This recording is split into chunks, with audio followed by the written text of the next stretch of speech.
Hello and welcome into AceFit Gaming's Mistakes. So today I was deciding to show off some of the rental teams and a couple other things I'm running for ranked and competitive play. I also wanted to show how it was worked in my thought process as a newer person to the Pokemon VGC, the competitive side. How I've been working in and how I've been slowly building my teams over time. So I recorded this thinking I had actually used my mic. I actually hadn't had my mic turned on my recording studio because the last video I actually recorded was for a voice, just a video for clips, not for voice. So I ended up making a mistake here by doing that. But I'm still going to show you basically through and just give a rough explanation off the top of my head, what I explained in the succinct way I hopefully did explain it. I don't know, but we'll get into it.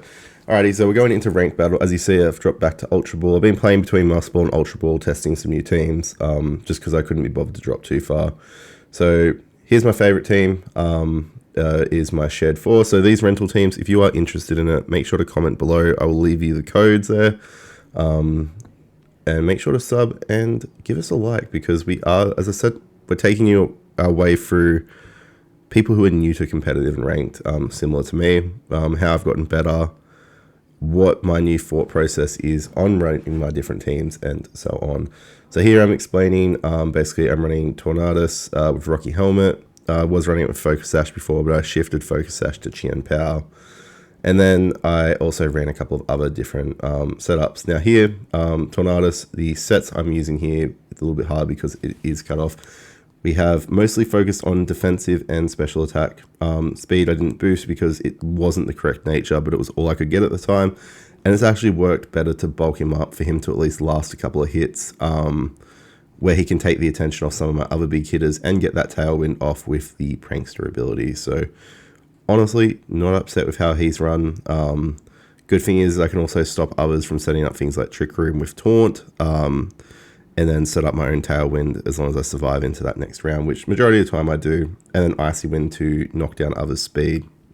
Now, he is really effective. I found his Bleak Wind Storm, while not 100% accurate, has saved me a fair few times, allowed me to pick apart some Koraidons and some Rillabooms.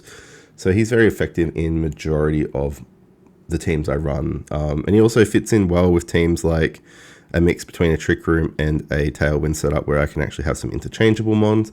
I can bring him in to actually set up a Tailwind, still make things like my Lunala faster and my Iron Hands faster than a lot of the moderately speed Pokemon. So as I said, not too unhappy. The Frigoraph is the gifted one that we're gifted from the 2024 World Champions team.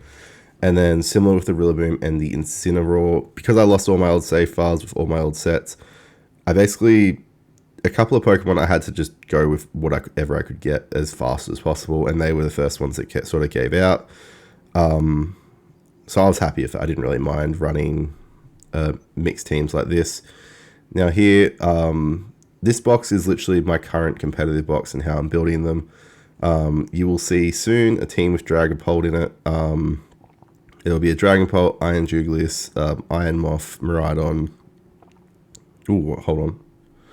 Yep, Kyogre and Tornadus. So that'll be a team completely of its own. I know it won't run my main sets of Incineroar and Rillaboom, who are both really good with that Grassy Slide, high horsepower in Rillaboom, and then the Intimidate, Parting Shot, Fake Out.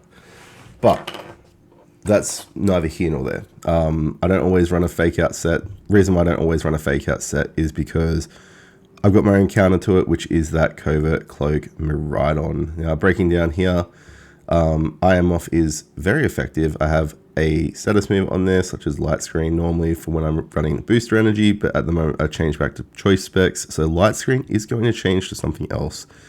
But that's fine. I completely forgot that this one round. I will have to take it off the rental team to rebuild it. But as I said, you'll see like small differences I make in these Pokemon. The reason why I do it, and others behind that you will figure out a little bit later, but it does set up well, especially with a Lunala set, a Lunala Miraidon set. Having that light screen availability not only buffs up certain Pokemon against things like Astral Barrage, which normally my Miraidon is built against because it has normally a Terra normal. At the moment, it's Terra Electric because I was doing some Terra raids. So I will have to switch that back too. But I even showed you, we didn't end up going up against a Calyrex team, which even with the current set, I can sort of pick apart a Calyrex team pretty quickly. The Calyrex Ice is a little bit more annoying, but I have a pretty high success rate against that too when running this team. I've just brought in Qian Pao. We got the shiny one. I've wanted to run Qian Pao for a while just because it has a fair few good moves. I changed out one move on set here. As you'll see, I was running Ice Spinner.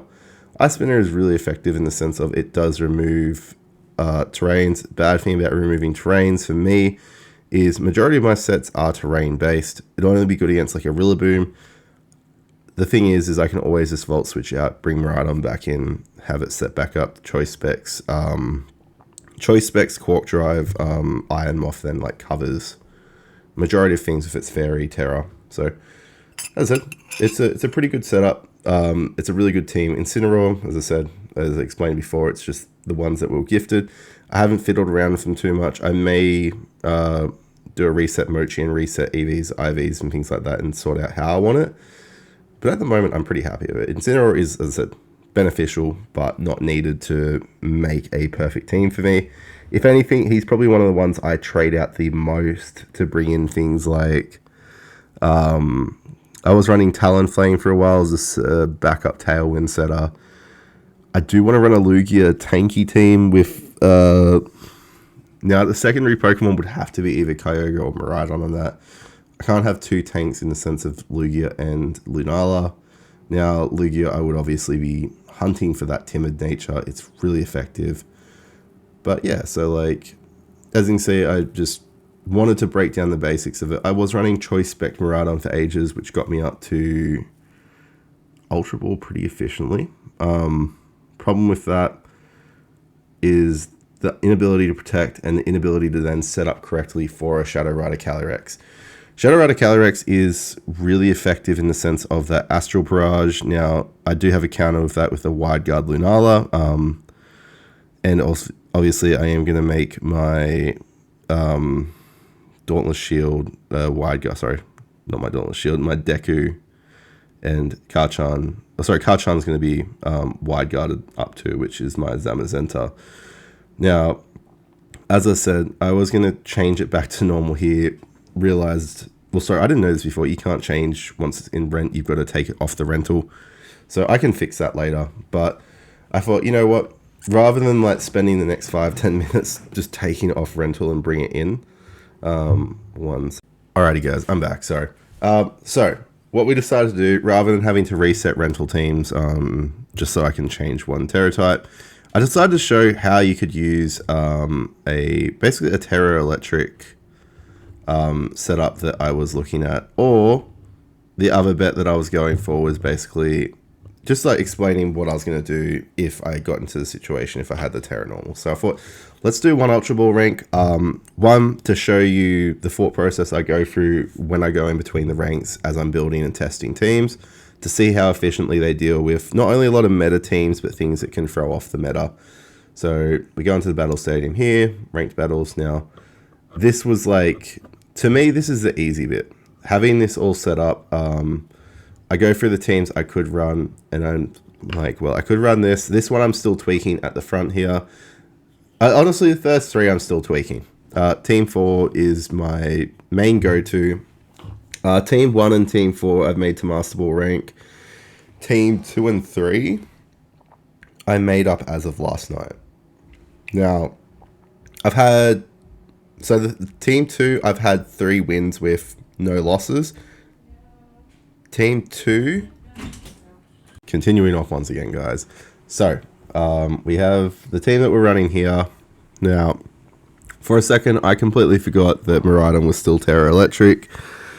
And I thought, well, you know what?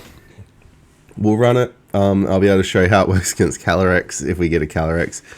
And then I realized, like, about here, I was like, oh, wait, hold on, it's Terra Electric, which is fine. But I didn't really...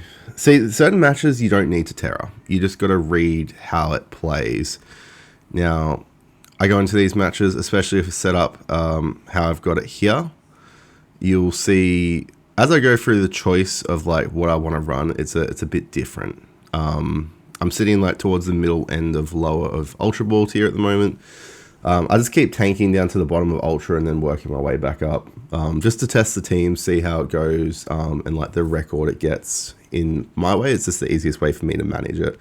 Gives me practice with a lot of teams too. And when you get up to sort of the Master Ball rank, a lot of people are running pretty much the same or similar teams. Some are running rental teams of those top teams as well.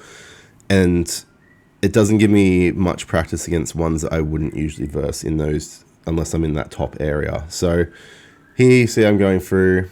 I was in between running Rillaboom or Choice Scarf Kyogre here. Choice Scarf Kyogre is just a bajillion times better, let's be honest. For what this setup has got, he has Whimsicott, obviously, as a Tailwind setter. Now, I'm not too worried about a Tailwind Whimsicott, just because of like how he walks into it. Now, here, he sends out Chien-Pao, obviously, to set this up. I wasn't sure what he was going to run, to be honest. So, this is the reason why I got rid of Choice Spect and Choice Scarf Miraidons.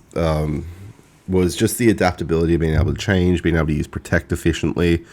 And also, like, he still does a lot of damage because I put majority of EVs, or sorry, like 232 EV into his special attack. So, not really needing to Choice Scarf anything, even if I'm running something like a Dazzling Gleam, which doesn't get Stab. It's still, against these two, it does a hefty amount of damage, let's be honest. And then I've got my Sacrificial Lamb here in Tornadus. He no longer is Focus Sash, so obviously he's not getting his 1 or 2 rounds around as often, but he still is pretty bulky for a Tornadus, so he tends to take like at least 1 or 2 hits efficiently. Now here, I'm guessing he saw my Miraidon and went, hey, he's probably in a Terra Fairy too. Let's do this. But I was banking on him doing something similar. Now, this not only gave me the option of like how to deal with him, but it also left me with like a better ability to take him out. I basically just used Dazzling Gleam. Dazzling Gleam does a decent amount of damage to both here. I'm pretty sure he was Life Orbed too on, yeah, Life Orb Miraidon to try and take me out there. Ice Spinner didn't really do much. Obviously, it got rid of Tornadus, Rocky Helmet, but I also took out his Chien-Pao with the amount of damage I did on top of that with that Rocky Helmet.